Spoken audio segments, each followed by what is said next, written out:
अस्सलाम वालेकुम। तो आज के टॉपिक में इंशाल्लाह हम अपनी थर्ड इक्वेशन को ड्राइव करेंगे। लेकिन इससे पहले, जैसे कि मैं इससे पहले वाली वीडियोस में भी ये बात कर चुका हूँ कि आपका ये जो टॉपिक है इक्वेशन ऑफ मोशन वाला, इसका जो फर्स्ट पैराग्राफ है ये काफ़ी इंपॉर्टेंट है। इसके ऊपर मैंने पहली दोनों इक्वेशन में भी बात की थी और इंशाल्लाह इसमें भी वही बात दोबारा करूँगा मैं। अगर आपने पहली दो इक्वेशंस देखी हैं और वो बातें सुनी हैं तो आपको ज़रूरत नहीं है, आप डायरेक्ट डेरिवेशन पर जा सकते हैं। लेकिन अगर आप फर्स्ट टाइम ये वीडियो देख रहे हैं हमारे चैनल पर तो आप इसको सुने, क्योंकि ये पैराग्राफ इंपॉर्टेंट है, इसमें बहुत इंपॉर्टेंट कॉन्सेप्चुअल बातें हैं तो वो आपको आनी चाहिए। तो पहले मैं इस पे बात करूंगा, उसके बाद इंशाल्लाह हम अपनी थर्ड इक्वेशन की डेरिवेशन पे आ जाएंगे। ठीक है, अब इसके साथ हम पहले तो फॉर्मूले की मदद से डेरिवेशन करेंगे और उसके बाद इंशाल्लाह फिर ग्राफिकल मेथड से भी इसकी डेरिवेशन करेंगे। तो स्टार्ट करते हैं अपने लेक्चर को। तो इक्वेशंस ऑफ मोशन हमारा ये टॉपिक है। अब इसके अंदर सबसे पहले हम करते क्या हैं, देखिए कोई बॉडी अगर मूव कर रही है ना, अगर कोई बॉडी स्ट्रेट लाइन में मूव कर रही है तो डेफिनेटली जब वो मूव कर रही है उसके पास स्पीड भी है, उसके पास वेलोसिटी भी है, वो कोई डिस्टेंस भी कवर कर रही है, टाइम भी लग रहा है उसे। तो मैं फर्ज कर लेता हूँ कि बॉडी यहाँ से यहाँ जा रही है, उसकी कोई ना कोई स्पीड भी होगी, उसको टाइम भी लग रहा है और उसने कुछ ना कुछ डिस्टेंस भी कवर किया है। क्लियर? तो ये जो तीन क्वांटिटीज है ना, डिस्टेंस, टाइम और वेलोसिटी, हम इन तीनों को आपस में कंबाइन करते हैं और कंबाइन करके हमारे पास तीन इक्वेशन निकल कर आती हैं। ठीक है, जिन्हें हम कहते हैं इक्वेशंस ऑफ मोशन। अब किस तरीके से इनको कंबाइन करते हैं वो इनकी डेरिवेशन इंशाल्लाह हम आगे देखेंगे। सबसे पहले ये चीज के इन तीनों को हम कहते क्या है, एक वेलोसिटी है, दूसरा हमारे पास पोजीशन है। ये जो डिस्टेंस जिसे हम कह रहे थे, डिस्टेंस को यहाँ पे हम पोजीशन भी कहेंगे, क्योंकि एक ही बात है ना, किसी बॉडी ने कितना डिस्टेंस कवर किया है इसका यही मतलब है कि उसकी इस वक्त पोजीशन क्या है। तीसरा वेरिएबल जो था हमारे पास वो ये था टाइम का। ये तीन वेरिएबल्स हैं जिसको हमने अपनी इक्वेशन में यूज करना है। अब इन तीनों को हम एक नाम दिया हुआ है, वो नाम है काइनेटिक वेरिएबल। इनको काइनेटिक वेरिएबल भी कहा जाता है। अब इस तरह की जो चीजें हैं ये शॉर्ट में भी आ सकती हैं, एमसीक्यूज में भी आ सकती है कि काइनेटिक वेरिएबल्स क्या हैं। तो तीन है आपके पास, वेलोसिटी, पोजीशन और टाइम। ठीक है, इन काइनेटिक इसलिए वर्ड यूज हो रहा है, काइनेटिक का वर्ड जहां पे भी आता है उसका मतलब होता है कि बॉडी मूव कर रही है। यहाँ पर भी बॉडी मूव ही कर रही है ना, डिस्टेंस कवर कर रही है, मूवमेंट है उसके अंदर। तो जब मूव कर रही है और उसके अंदर फिर तीन चीजें आ जाती हैं, डिस्टेंस, वेलोसिटी और टाइम। क्लियर? अब ये तीनों वेरिएबल्स हैं। वेरिएबल्स इसलिए कहा जाता है कि डेफिनेटली इनकी जो वैल्यूज है वो चेंज होती रहती है, कभी वेलोसिटी ज्यादा होती है, कभी कम होती है, टाइम और जो डिस्टेंस है या पोजीशन है वो भी चेंज होती रहती है वक्त के साथ। इसलिए इन्हें हम क्या कह रहे हैं, काइनेटिक वेरिएबल्स है। ऐसे वेरिएबल्स हैं जो मूव करती हुई बॉडी के हैं और वो तीन है, वेलोसिटी, पोजीशन और टाइम। इनको अच्छे से याद रखिएगा। अब बात करते हैं कि जब हम इनको आपस में कंबाइन करते हैं ना तो तब हमारे पास क्या निकल के आती हैं, इक्वेशंस ऑफ मोशन बनती है। मिसाल के तौर पर जब मैं वेलोसिटी और टाइम इन दोनों को आपस में कंबाइन करता हूं तो मेरे पास क्या बनती है, मेरे पास फर्स्ट इक्वेशन ऑफ मोशन बनती है। वेलोसिटी टाइम मिलेंगे तो क्या बनेगी, फर्स्ट इक्वेशन ऑफ मोशन बनेगी। अब मैं ऐसी बात क्यों कर रहा हूँ, क्योंकि फर्स्ट इक्वेशन ऑफ मोशन में लिख देता हूँ तो आपको ज्यादा क्लियर होगा कि मैं ऐसा क्यों कह रहा हूँ। फर्स्ट इक्वेशन ऑफ मोशन ये है हमारे पास, V F is equal to we I plus A T. इस पूरी इक्वेशन में आप देख सकते हैं कि यहाँ तो वेलोसिटी की बात हो रही है, यहाँ टाइम की बात हो रही है। ठीक है, आपके माइंड में आएगा जी एक्सेलरेशन भी है, एक्सेलरेशन भी बेसिकली वेलोसिटी ही है ना। एक्सेलरेशन का क्या मतलब है, वेलोसिटी में तब्दीली, तो चीज तो वही है। तो वेलोसिटी यूज हो रही है और दूसरा क्या यूज हो रहा है, टाइम। तो देखिए वेलोसिटी और टाइम का जो कॉम्बिनेशन है वो हमें क्या दे रहा है, फर्स्ट इक्वेशन ऑफ मोशन दे रहा है। अब इनको किस तरह कंबाइन किया जाता है ये जब आगे डेरिवेशन में हम करेंगे तो तब आप सीख लेंगे। ठीक है, अच्छा नेक्स्ट चीज चलते हैं कि जब हम पोजीशन और टाइम को कंबाइन करते हैं उस वक्त हमारे पास कौन सी बनती है। तो पोजीशन और टाइम को जब कंबाइन किया जाता है तो हमारे पास बनती है second equation of motion. Okay, तो ये भी बात याद रखिएगा। अब मैं सेकंड इक्वेशन ऑफ मोशन लिख देता हूं तो आपको ज्यादा क्लियर होगा कि हम ये बात क्यों कर रहे हैं कि पोजीशन और टाइम के कॉम्बिनेशन से क्या आती है हमारे पास, इस सेकंड इक्वेशन ऑफ मोशन आती है। सेकंड इक्वेशन ऑफ मोशन हमारे पास ये है, s is equal to we i t plus 1/2 a t का स्क्वायर। तो इस पूरी इक्वेशन में आप देख सकते हैं हमारे पास क्या मौजूद है, पोजीशन मौजूद है, एस का मतलब पोजीशन, और यहाँ पे क्या मौजूद है, टाइम मौजूद है। अब आपके माइंड में ये बात भी आएगी कि इसके अंदर तो वेलोसिटी और एक्सेलरेशन भी है, तो हम सिर्फ पोजीशन और टाइम का वर्ड क्यों यूज कर रहे हैं। देखिए यहाँ पर आप देख सकते हैं कि इनिशियल वेलोसिटी है, इसका मतलब है कि बॉडी के पास स्टार्टिंग पे कोई ना कोई वेलोसिटी मौजूद है। इसका यहाँ पर सिर्फ इतना ही काम है ये बताना कि बॉडी मूव कर रही है और ये एक as a input value use हो रही है। जाहिर है जब बॉडी मूव करेगी तभी तो डिस्टेंस कवर होगा ना। लेकिन इस पूरी इक्वेशन से मेन चीज जो हमें पता चलती है वो पता क्या चलती है, बॉडी की पोजीशन के बारे में। एस का मतलब क्या, बॉडी की पोजीशन मतलब डिस्टेंस के इस वक्त बॉडी कहाँ पर है, ये चीज हमें पता चलती है। और ये टाइम के लिहाज से पता चलती है कि 5 सेकंड गुजरेंगे तो बॉडी की पोजीशन क्या होगी, 10 सेकंड गुजरेंगे तो बॉडी की पोजीशन क्या होगी। तो बेसिकली इस पूरी इक्वेशन में जो मेन फोकस किस पे है, पोजीशन पर और टाइम पर है। इसलिए इसके लिए हम सिर्फ क्या यूज करते हैं, पोजीशन टाइम वर्ड यूज करते हैं कि पोजीशन टाइम से हमें क्या मिलती है, सेकंड इक्वेशन ऑफ मोशन मिलती है। और थर्ड पे आ जाते हैं वेलोसिटी पोजीशन, कि जब वेलोसिटी और पोजीशन का कॉम्बिनेशन बनता है तो तब हमें क्या मिलती है, थर्ड इक्वेशन ऑफ मोशन मिलती है। ठीक है, अब थर्ड इक्वेशन ऑफ मोशन भी लिख देता हूँ, फिर आपको क्लियर होगा कि ऐसा क्यों कहा जा रहा है। थर्ड इक्वेशन ऑफ मोशन में 2as is equal to we f square minus के वी आई स्क्र, ये थर्ड इक्वेशन है। इस पूरी इक्वेशन में देख सकते हैं यहाँ पोजीशन है, यहाँ फिर वेलोसिटी है, बस टाइम है ही नहीं है। तो इसलिए हम क्या कहते हैं कि वेलोसिटी और पोजीशन का जो कॉम्बिनेशन है वो हमें क्या देता है, थर्ड इक्वेशन ऑफ मोशन देता है। तो जब भी इन पेयर्स को इस तरीके से मिलाया जाता है तो हमारे पास क्या बनती है, ये इक्वेशन बनती है। अब इनको कैसे मिलाया जाता है, ये इक्वेशन बनती कैसे, वो इंशाल्लाह डेरिवेशन में हम सीखेंगे। अब इसके आगे भी कुछ एमसीक्यूज वाली बातें हैं, उनको देख लेते हैं।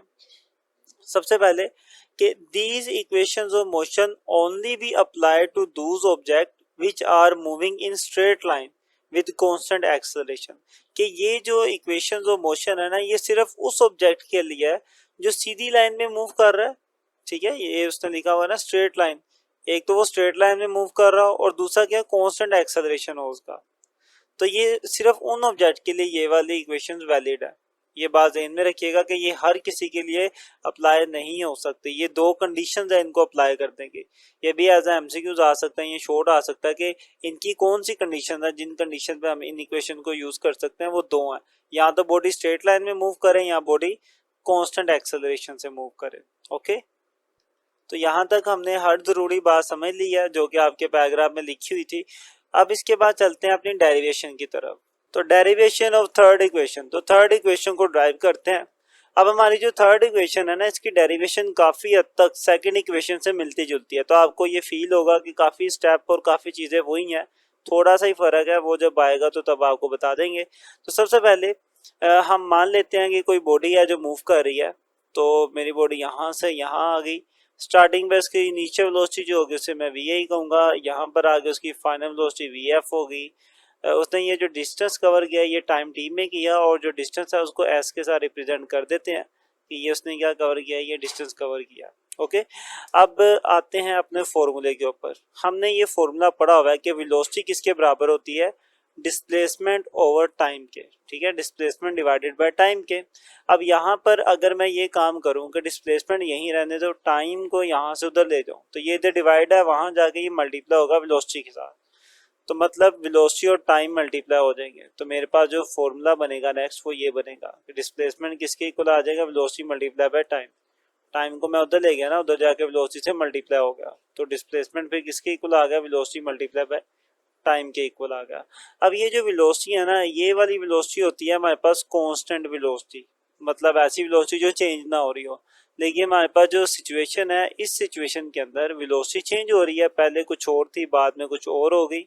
तो जब वेलोसिटी चेंज हो रही हो तो फिर हम वेलोसिटी की जगह पर क्या लेते हैं, एवरेज वेलोसिटी लेते हैं। ठीक है, तो मैं अब फॉर्मूले में इस वेलोसिटी की जगह पर अब क्या लिखूंगा, एवरेज वेलोसिटी लिखूंगा। इस चीज़ को मैं पहले रिटर्न में बता देता हूँ कि if velocity of the body is not constant, अगर किसी बॉडी की वेलोसिटी कांस्टेंट ना हो, we can use average velocity instead of velocity. तो फिर हम इस वेलोसिटी की जगह क्या यूज करते हैं, एवरेज वेलोसिटी यूज करते हैं। यहाँ तक अभी आप देख रहे होंगे सेम वही बातें हैं जो सेकंड इक्वेशन में थी। तो फर्क है लेकिन वो आगे जाके आएगा, जब आएगा तो तब आपको बताएंगे। तो फिलहाल क्या करते हैं, इस वेलोसिटी की जगह पे लिख देते हैं हम एवरेज वेलोसिटी। ठीक है, बाकी फॉर्मूला हमारा एज इट इज रहेगा। मल्टीप्लाई टाइम था तो वो भी आ गया। अब एवरेज वेलोसिटी का जो फॉर्मूला है वो अप्लाई करते हैं। अच्छा, यहाँ पर एक और चीज़ आपको बता दूं कि आपकी बुक में ये जो काम स्टार्ट किया गया है, वो इसके बाद जो हम करेंगे ना वहां से स्टार्ट किया डायरेक्टली, उसने ये सारे स्टेप नहीं किए हुए, क्योंकि ये सारे स्टेप उसने सेकंड इक्वेशन में कर लिए थे, तो उसने शायद यही सोचा कि दोबारा करने का जरूरत नहीं है, लेकिन आप लोग कर लीजिएगा पेपर में। चलें जी आगे चलते हैं। अब इस एवरेज वेलोसिटी का फॉर्मूला अप्लाई करते हैं। तो एवरेज वेलोसिटी का जो फॉर्मूला होता है हमारे पास क्या होता है, हम फाइनल वेलोसिटी में जमा करते हैं इनिशियल वेलोसिटी और देन इसको डिवाइड कर देते हैं 2 के साथ, तो हमारे पास एवरेज वेलोसिटी आ जाती है। इसको डिवाइड कर देते हैं 2 के साथ, ये मल्टीप्लाई बाय टाइम था तो वो एज इट इज रहेगा, ठीक है। साथ में यहाँ पे क्या आ रहा था हमारे पास, डिस्प्लेसमेंट। अब इनके जो सिंबल्स हैं वो लगा देते हैं, जैसे कि डिस्प्लेसमेंट को हम एस के साथ लिखते हैं, तो यहाँ पे मैं एस लिख देता हूँ, डिस्प्लेसमेंट की जगह पे एस आ गया, is equal to final velocity की जगह पे वी एफ आ जाएगा, प्लस इनिशियल वेलोसिटी की जगह पर वी आई आ जाएगा, डिवाइडेड बाय 2 और मल्टीप्लाई बाय टाइम, टाइम की जगह पे टी आ जाएगा। अब यहाँ से थोड़ा चेंज स्टार्ट होता है, जो सेकंड इक्वेशन में किया था हमने क्या किया था कि यहाँ पर ये जो वी एफ लिखा हुआ है ना, वी एफ की जगह पर हमने वी एफ की वैल्यू पुट की थी, जो कि फर्स्ट इक्वेशन से हमने निकाली थी। फर्स्ट इक्वेशन के अकॉर्डिंगली वी एफ किसके इक्वल होता है, वी एफ बराबर होता है हमारा, v F is equal to we I plus A t के बराबर होता है, ठीक है। तो हमने क्या किया था सेकंड इक्वेशन के अंदर के इस वी एफ की जो वैल्यू है वो यहाँ पे लिख दी थी और फर्दर इसे सोल्व किया था, लेकिन इस थर्ड इक्वेशन के अंदर हम ऐसा काम नहीं करेंगे। थर्ड में हम वी एफ की वैल्यू पुट करने के बजाय इस टाइम की जगह पर टाइम की वैल्यू पुट करेंगे, टाइम की वैल्यू भी बनाएंगे यहीं से ही, ठीक है। बस ये बात याद रखिएगा कि थर्ड इक्वेशन में हम टाइम की वैल्यू पुट करते हैं, ना कि वी एफ की। अब टाइम की क्या वैल्यू है वो यहाँ से निकल जाएगी हमारे पास। उससे पहले एक छोटा सा काम कर ले, थोड़ी आसानी हो जाएगी आपके लिए, कि ये 2 डिवाइड है, इधर आके ये मल्टीप्लाई होगा तो ये बन जाएगा 2s इज इक्वल टू, बाकी मेरे पास बच जाएगा V F plus we i multiply by time, t बच जाएगा, ठीक है। अब निकालते हैं इस वाली वैल्यू को यूज करते हुए टाइम की वैल्यू, ठीक है। उससे पहले मैं यहाँ पे लिख देता हूँ कि according to first equation of motion, कि फर्स्ट इक्वेशन ऑफ मोशन के अकॉर्डिंगली वी एफ किसके बराबर होता है, वी आई प्लस ए टी के।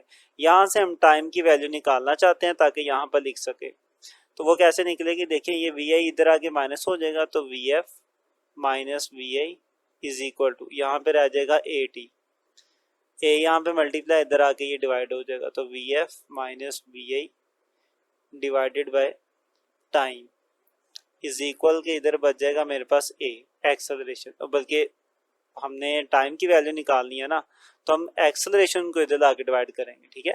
तो एक्सेलरेशन इधर आके डिवाइड हो गया, तो यहाँ पे क्या बच जाएगा, टाइम बच जाएगा। अब ये जो टाइम की वैल्यू है उसको मैं यहाँ पे लिख देता हूँ, ठीक है। तो अब मैं ये रेफरेंस देने के लिए इसको पहले नाम दे देता हूँ कि ये मेरे पास इक्वेशन नंबर 1 है, तो और अब मैं यहाँ पे लिखता हूँ पुट इन इक्वेशन नंबर 1, कि इस वाली वैल्यू को इक्वेशन नंबर 1 में लिखते हैं। तो इक्वेशन नंबर 1 थी 2s is equal to V F plus we I, V F plus we I, और आगे टाइम था ना, टाइम की जगह पे अब ये आ जाएगा V F minus we I over A, V F minus we I over A, ये आ गया मेरे पास। अब यहाँ पर जो a है ये डिवाइड हो रहा है, उधर जाके ये मल्टीप्लाई होगा, तो ये मेरे पास बन जाएगा 2as इज इक्वल में इधर आएगा V F plus we I into V F minus we आई।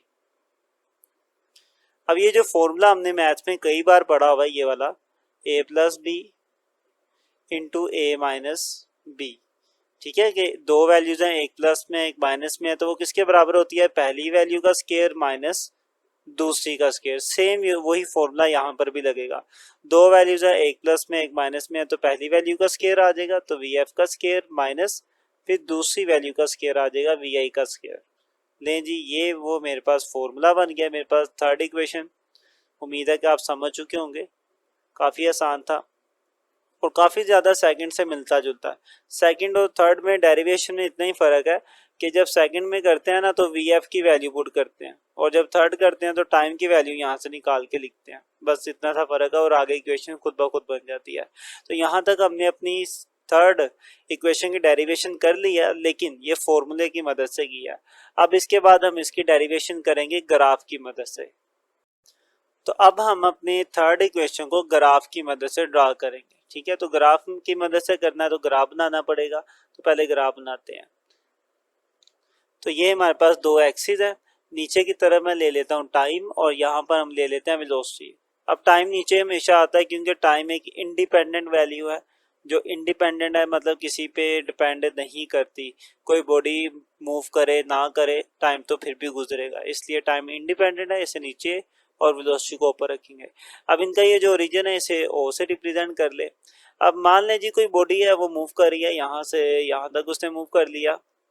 तो स्टार्टिंग पे उसकी जो वेलोसिटी होगी उसे हम क्या कहेंगे, इनिशियल वेलोसिटी। तो उसे मैं कह देता हूँ वी आई। और जब वो यहाँ पर आ गई तो उसकी वेलोसिटी को मैं क्या कह दूंगा, फाइनल वेलोसिटी। अब अपने ग्राफ को थोड़ा सा अपनी मर्जी से लाइनें वगैरह लगा लेते हैं। मैं एक यहाँ से एक परपेंडिकुलर ड्रा कर लूँ और एक इसकी हेड से यहाँ से ड्रा कर लेता हूँ। उसके बाद एक यहाँ से भी लाइन लगा लेते हैं। हमने अपने ग्राफ को डिवाइड कर लिया पार्ट्स के अंदर। एक यहाँ से आएगी ज़रा इस तरीके से। जी हाँ, इनको जो नाम है बुक के अकॉर्डिंगली दे देते हैं ताकि आपको ज़्यादा मसला ना हो। बुक के अकॉर्डिंग चलेंगे हम। और इस वाले पॉइंट को आप कह दें ए, इस पॉइंट को आप कह दें बी, ये जो पॉइंट है इसे हम सी कहेंगे और लास्ट वाले पॉइंट को हम डी कहेंगे। ओके, तो बुक के अकॉर्डिंगली नाम दे दिए। ये जो पॉइंट है इसे हम क्या कह देते हैं, ई कह देते हैं। क्लियर। अब यहाँ पर जो बात है मैं वही बात करूंगा जो मैंने सेकंड इक्वेशन की डेरिवेशन में की थी। वही बातें हैं ना, बस थोड़ा सा फर्क है, वो आगे जाके आएगा। अब बात क्या है कि देखिए कोई बॉडी अगर मूव कर रही है ना, तो मूव करते हुए उस बॉडी की पोजीशन पर, मतलब फर्ज करें बॉडी ने जितना भी डिस्टेंस कवर किया, वो जो डिस्टेंस उसने कवर किया है वो कैसे आप फाइंड कर पाएंगे। तो वो जो डिस्टेंस कवर किया वो फाइंड करने का एक ही तरीका है। वो तरीका क्या है कि आप अपने ग्राफ का एरिया फाइंड कर लें। ठीक है, क्योंकि जो जितना ग्राफ का एरिया होता है उतना ही हमें क्या मिल जाता है, डिस्टेंस मिल जाता है। ग्राफ का एरिया बेसिकली हमें क्या बता रहा होता है कि बॉडी ने डिस्टेंस कितना कवर किया।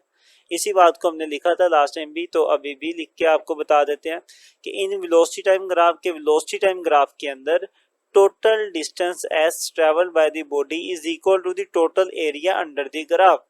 के वेलोसिटी टाइम ग्राफ के अंदर जितना ग्राफ का एरिया होता है बेसिकली बॉडी ने उतना ही डिस्टेंस कवर किया होता है। ये बात ध्यान में रख लें, ये एक बहुत इंपॉर्टेंट एमसीक्यूज है कि वेलोसिटी टाइम ग्राफ का जो एरिया वो हमें क्या बताता है, तो वो हमें बॉडी का तय करता डिस्प्लेसमेंट या डिस्टेंस बताता है। ओके, अब इसी कॉन्सेप्ट को मैं यूज करके क्या करूंगा, अपने इस ग्राफ का एरिया फाइंड करूंगा। हमने सेकंड इक्वेशन में भी एरिया फाइंड किया था, अभी भी एरिया ही करेंगे लेकिन अब थोड़े अलग तरीके से करेंगे। पहले तो आपको ये बता दूं कि हमने एरिया फाइंड किसका करना है, अपने ग्राफ का। अब ये लाइन है ना हमारे ग्राफ की, तो इसके नीचे वाला जितना भी एरिया ना ये सारा हम कैलकुलेट करेंगे। जब ये सारा कैलकुलेट कर लेंगे तो हमें पता चल जाएगा कि बॉडी ने टोटल कितना डिस्टेंस कवर किया। ओके, तो हम ये सारा एरिया करेंगे कैलकुलेट। अब यहाँ पर जो सेकंड इक्वेशन में हमने काम किया था ना, हमने थोड़ी ट्रिक ये यूज की थी सेकंड इक्वेशन में कि हमने इसका एरिया सारा इकट्ठे से कैलकुलेट नहीं था किया, स्टेप बाय स्टेप किया था पार्ट्स के अंदर। पहले हमने ऊपर वाली ट्राइंगल का किया था, जब ये हमने कर लिया तो उसके बाद फिर हमने इस नीचे वाली रेक्टेंगल का एरिया फाइंड किया, दोनों का एरिया फाइंड करके जमा किया था। ये सारा काम किया था सेकंड इक्वेशन में। लेकिन थर्ड इक्वेशन में हम ये काम नहीं करेंगे। थर्ड में इस पूरी की पूरी शेप का एक से एक साथ ही एरिया फाइंड करेंगे, इकट्ठा एरिया फाइंड करेंगे पूरी शेप का। ठीक है, पार्ट्स में नहीं करेंगे, ट्राइंगल का या रेक्टेंगल का अलग अलग से नहीं करेंगे, बल्कि इस सारे का जो एरिया हम एक साथ ही फाइंड आउट करेंगे। तो ये जो शेप बनती है इस शेप को हम क्या कहेंगे, बेसिकली आप देखें तो शेप की चार कोने हैं, ओ ए बी और लास्ट वाला डी, ये चार कोने हैं। तो मैं इसी चीज को लिखूंगा कि मैं एरिया फाइंड करूंगा किसका, ऐसी शेप का जो ओ ए बी और डी वाली शेप है। इस चीज को हमने लिख दिया कि बॉडी का जो तय करता डिस्टेंस है वो किसके बराबर होगा, area of the figure O A B D. इस पूरी फिगर का जो एरिया है उसके बराबर होगा बॉडी का तय करता डिस्प्लेसमेंट या फिर डिस्टेंस। चलें जी, अब इसका एरिया फाइंड करते हैं। इस तरह की जो शेप होती है ना जिसमें कोई भी साइड एक दूसरे के इक्वल नहीं होती, इस तरह की शेप को हम क्वाड्रिलेटरल भी कहते हैं। और इसका एरिया कैसे फाइंड करते हैं? एरिया फाइंड करने का तरीका ये होता है कि आप इस तरह की शेप की जो एक दूसरे के सामने पैरेलल साइड्स हैं उनको जमा करते हैं। अब मैं आपको दिखाता हूँ वो पैरेलल साइड कौन सी है जिनकी मैं बात कर रहा हूँ।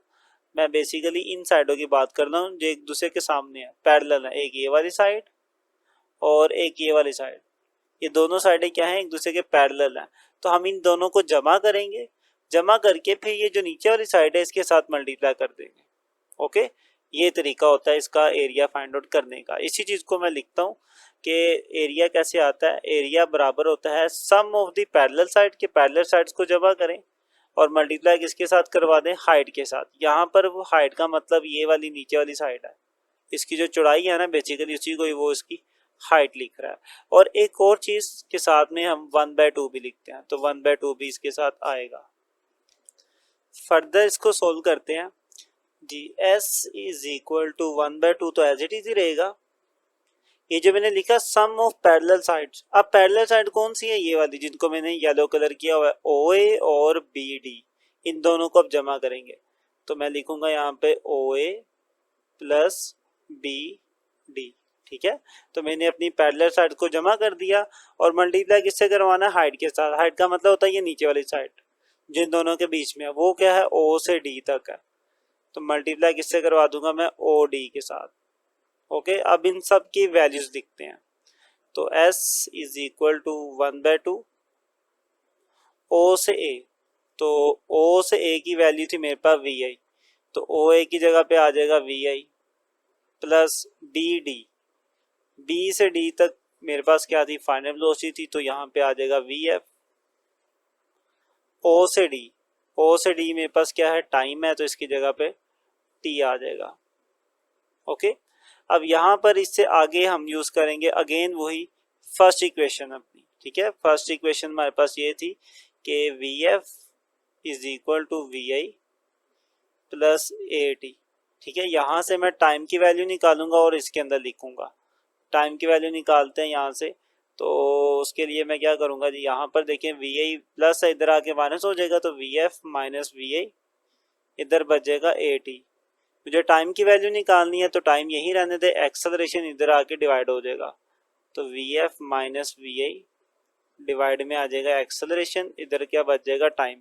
अब इस टाइम की वैल्यू को मैं यहाँ पे लिखूंगा, ठीक है। तो मैं इसको यहाँ पे पहले मेंशन कर देता हूँ according to first equation. First equation से हमने टाइम की वैल्यू निकाली, अब इसके अंदर लिखते हैं। तो s इज इक्वल टू 1/2 था, s इज इक्वल टू 1/2, आगे मेरे पास था VI प्लस VF। मैं अगर इसको थोड़ा सा अरेंज कर दूं, पहले VF लिख लूं बाद में VI लिख लूं तो कोई मसला नहीं है, क्योंकि दोनों प्लस में ही है। VF प्लस VI, और इस टाइम की जगह पे मैं इस टाइम की वैल्यू लिखूंगा। तो टाइम किसके बराबर है? VF minus VI over T के। तो टाइम की जगह पे आ जाएगा जी VF minus VI divided by acceleration. Okay, अब यहाँ पर देखेंगे ये 2 और ये जो एक्सेलरेशन है ये दोनों डिवाइड हो रहे हैं, इक्वल के इधर आके दोनों क्या होंगे? मल्टीप्लाई होंगे। तो 2 इधर आके मल्टीप्लाई हो जाएगा s के साथ, तो 2s हो जाएगा। और a भी डिवाइड है ना, a भी इधर आके मल्टीप्लाई होगा, तो मेरे पास बन जाएगा 2as। ओके, बाकी क्या बचेगा यहाँ पर? VF प्लस VI और VF माइनस के VI। अब अगेन यहाँ पर वही फॉर्मूला यूज करेंगे हम कि a प्लस b और a माइनस बी, एक बार प्लस में एक बार माइनस में किसके बराबर होता है? पहली का स्क्वायर और दूसरी का स्क्वायर। यहाँ पर भी वही बात है, एक प्लस में एक माइनस में, तो किसके बराबर आएगा? पहली का स्क्वायर माइनस के दूसरी का स्क्वायर, साथ में क्या आ गया? 2as आ गया। ले जी, हमारे पास जो थर्ड इक्वेशन ऑफ मोशन है वो भी ड्राइव हो चुकी है। अब इस इक्वेशन की खास बात बताइए, इस पूरी इक्वेशन में टाइम नहीं है, कहीं पर भी टाइम नहीं है। तो जब हमें किसी ऐसी सिचुएशन में जाना पड़े जिसमें टाइम ना दिया हो, तो फिर हम अपनी इस वाली इक्वेशन को यूज करके बगैर टाइम के भी काफी चीजें फाइंड कर पाते हैं। डिस्टेंस हो गया, एक्सेलरेशन या वेलोसिटी को कैलकुलेट कर सकते हैं। तो उम्मीद है कि यहाँ तक ये जितनी भी इक्वेशन थी आप अच्छे से समझ चुके होंगे। आपने कोई बात करनी हो, कुछ पूछना हो तो आप जरूर कमेंट करें। मिलते हैं इंशाल्लाह नेक्स्ट वीडियो में, तब तक के लिए अल्लाह हाफिज।